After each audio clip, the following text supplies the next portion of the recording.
Altura para seguirmos em direto para o Palácio de Belém. O Presidente da República, como temos estado a dar conta, está a ouvir os partidos políticos para avaliar a renovação do estado de emergência. Francisco Rodrigues dos Santos, Presidente do CDS, prepara-se para falar aos jornalistas. Vamos acompanhar essa declaração.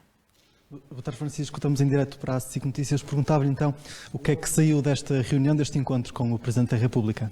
Olha, o CDS gostaria de deixar 3 notas essenciais, uma sobre o estado de saúde do país, outra sobre o estado do governo e outra sobre o estado de emergência. Começando pelo estado de saúde em que se encontra o nosso país, nós queríamos reforçar a ideia de que o plano de vacinação, que já teve início, não é o fim do vírus. Nem sequer é o princípio do fim. Se calhar é o fim do princípio que nos vai conduzir à vitória final, mas para isso precisamos ter uma administração capaz de fazer a operacionalização deste plano, de modo a acabar com este desgaste emocional e financeiro que está a ser feito aos portugueses, fruto das medidas restritivas que têm vindo a acatar e a cumprir escrupulosamente. Eu estranhei no início, quando o plano foi divulgado, de facto, ter 3 previsões. Nunca tinha assistido a um plano desta natureza. Uma previsão otimista, uma provável e outra pessimista. Portanto, o que se espera é que se cumpram as previsões otimistas, mas sem criar grandes expectativas aos portugueses, como já ouvimos altos responsáveis, nomeadamente o coordenador do plano de vacinação, dizer que até ao verão teremos a população toda vacinada. Isso não é crível que venha a acontecer, dado que a nossa máquina pública e os serviços de saúde e as autoridades não estiveram ainda a carburar na velocidade máxima, de modo a que o plano pudesse ser executado conforme estas diretrizes que foram definidas no início. Portanto, é um plano complexo, altamente demorado, que vai obrigar naturalmente a que haja uma capacidade de sacrifício português distendida no tempo, mais até do que aquilo que seria à partida previsto. Daí que o CDS entenda que o plano de vacinação deva priorizar os mais idosos. Nós reparamos que a taxa de letalidade por Covid-19 acima dos 80 anos está na casa dos 1,36%. A Ordem dos Médicos já veio referir que é necessário proteger esses mais vulneráveis, cuidar de quem cuidou de nós, de quem tem essas vulnerabilidades e, por isso, entendemos que é fundamental, na primeira fase, incluir já os mais idosos, como de resto aconteceu em todos os países da União Europeia que já iniciaram o seu plano de vacinação. Outra nota importante, prende-se com a centralização que está a ser dada à administração da vacina nos centros de saúde. Os centros de saúde têm até aqui deixado para trás ou encerrado a porta aos doentes não Covid e parece-nos que esta tarefa, esta missão tão espinhosa, não pode estar concentrada apenas nestes centros, o que pode prejudicar ainda mais a atividade assistencial médica aos doentes não Covid. Acho que aqui devem ser envolvidas, por exemplo, as juntas de freguesia, os hospitais do setor social e particular, de modo a que este plano possa andar mais rápido e dar condições de segurança a quem é administrado com essa vacina e, ao mesmo tempo, não prejudicar ainda mais aqueles que estão a ser deixados para trás, são os efeitos dos danos colaterais desta pandemia, que são os doentes não Covid. Hoje temos um diário a noticiar que há mais de 6 milhões de consultas em atraso.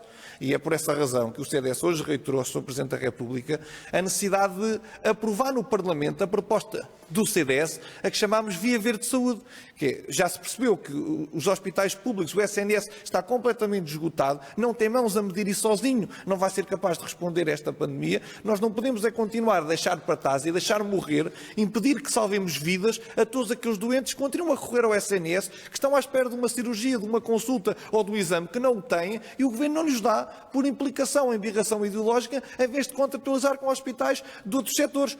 Daí que o CDS defenda, naturalmente, esta contratualização para sempre que for excedido o tempo de espera, o doente possa optar por um exame, por uma consulta ou uma cirurgia no hospital particular e social, pago pelo Estado. Desta mesma maneira, não vamos estar a colocar a ideologia à frente das vidas das pessoas e vamos estar a resolver os problemas de quem espera e desespera por cuidados médicos. Outro ponto que se prende com O estado de emergência. O CDS referiu há muito tempo a esta parte que não passa cheques em branco ao Governo. Daí que quer conhecer antecipadamente as medidas que o Governo entende que devem ser tomadas para achatar a curva dos contágios. Verificámos que houve um descontrole a seguir ao Natal, coisa que já poderíamos antecipar, dado que este Governo não foi específico nas orientações relativamente ao período do Natal. É óbvio que era essencial descomprimir um pouco e abrandar nas medidas de contingência, uma vez que é uma data simbólica e especial para a reunião das famílias, mas também era necessário que houvesse recomendações mais categóricas, mais determinadas e específicas por parte do Governo, coisa que não aconteceu. Neste momento, nós aguardamos por a reunião de dia 12, que acontecerá na sede do Infarmed, para ouvirmos os especialistas. Este estado de emergência terá um efeito intercalar e o CDS manterá o seu voto, naturalmente, de abstenção, dado que há um conjunto de propostas que o CDS vem apresentando via Verde Saúde para dar consultas a quem não as tem neste momento no SNS, exames ou cirurgias, como o programa SOS Lares. Continua a haver surdos em lares que não têm ferramentas técnicas nem operacionais, profissionais de saúde para lidar com elas. Por isso o CDS propôs o SOS Lares para que tivessem uma atualização extraordinária dos acordos com o Estado para contratar profissionais de saúde e verificamos que este plano de vacinação continua a ter bastantes lacunas, imprecisões, nomeadamente ao nível dos grupos prioritários, onde os idosos já deviam estar incluídos e a operacionalização do plano devia contemplar muito para além dos centros de saúde na administração das vacinas, para que seja mais célere e mais adequada em segurança essa mesma vacinação. Por último, sobre o estado do Governo, gostaria de dizer o seguinte: o CDS entende que chegou o momento do Governo proceder a uma remodelação nas suas fileiras. Não se compreende como é que o Ministro da Administração Interna ainda está em funções, depois do que aconteceu com o célebre caso das golas inflamáveis, depois de as agressões a polícias que ocorreram ainda durante o período da quadra natalícia, que foram obrigados a recolher aos seus postos por falta de meios e incapacidade para gerir as ameaças e as agressões às forças da autoridade. O caso da morte de um cidadão estrangeiro à guarda do Estado, como aconteceu no CEF, onde não houve apuramento de responsabilidades, o Ministro da Administração Interna, neste momento, é um embaraço nacional que tem, obviamente, que assumir responsabilidades e colocar o seu lugar à disposição, e se não o fizer, tem que ser demitido naturalmente pelo Primeiro-Ministro, porque está a colocar em causa a reputação internacional do nosso país e a credibilidade deste Governo. Outra nota, que se prende também com a remodelação, tem a ver com a Ministra da Justiça. A Ministra da Justiça entendeu preterir magistrada, a primeira classificada num concurso internacional para a Procuradoria Europeia, optando por um ex-colega com quem trabalhou no Diabo de Lisboa, sendo que para isso falseou o currículo que foi enviado para as entidades europeias. Esta falsificação do currículo já veio a ser assumida pela Ministra da Justiça, que culpou os serviços, e agora tivemos a demissão do Diretor-Geral. Bem, estranho país este em que as chefias não assumem as responsabilidades por parte dos erros que são cometidos pela tutela. Porque neste caso houve incompetência, houve fraude. Qualquer uma das situações é grave e só podem conduzir naturalmente à assunção das responsabilidades em política, que naturalmente tem que ser da Ministra e deve, neste caso, proteger a dignidade institucional do Estado de Direito, assim como a reputação internacional e a credibilidade do nosso país junto da União Europeia. Portanto, está na altura da Ministra dar um passo em frente, assumir as responsabilidades daquilo que foi feito e colocar o seu lugar à disposição. Porque o que se passou é gravíssimo, abala a credibilidade do nosso país, numa altura em que estamos a assumir a presença da União Europeia e, naturalmente, não se pode compactuar com este tipo de comportamentos e eles têm que ter uma censura política elevada e escrupulosa. Uma coisa é a responsabilidade política, essa ninguém tem dúvidas, é da Ministra que tutela a pasta da Justiça. Outra coisa é a responsabilidade administrativa e isso há instrumentos que podem apurá-la, nomeadamente o inquérito administrativo, para perceber onde, como e porquê é que ocorreu aquele erro lamentável que nos envergonha a todos enquanto portugueses.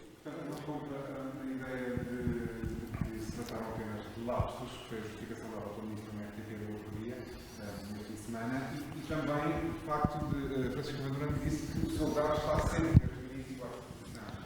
Uma pergunta sobre a entrevista que o Ministro da Justiça deu, em que justifica estes erros como apenas lapsos. Olha, em primeiro lugar, trata-se de um episódio em que a magistrada primeira classificada, por se entender, através de um júri internacional, ser a mais qualificada, foi preterida e o Governo entendeu fazer outra escolha. É curioso notar que essa magistrada que venceu esse concurso internacional foi a responsável por ter ordenado buscas ao Ministério da Administração Interna a quando o episódio da compra de golas inflamáveis. Portanto, de facto, quando há esta nebulosa cinzenta e este manto de suspeição, ele tem que ser imediatamente clarificado, porque entre o mérito e o amiguismo, entre a transparência e a verdade, entre a seriedade e a fraude, o Governo não pode ter a menor hesitação de que lado quer estar. E o CDS aqui é muito claro, é lá do mérito, da verdade e do rigor que qualquer Governo tem que se apresentar na defesa do seu Estado de Direito.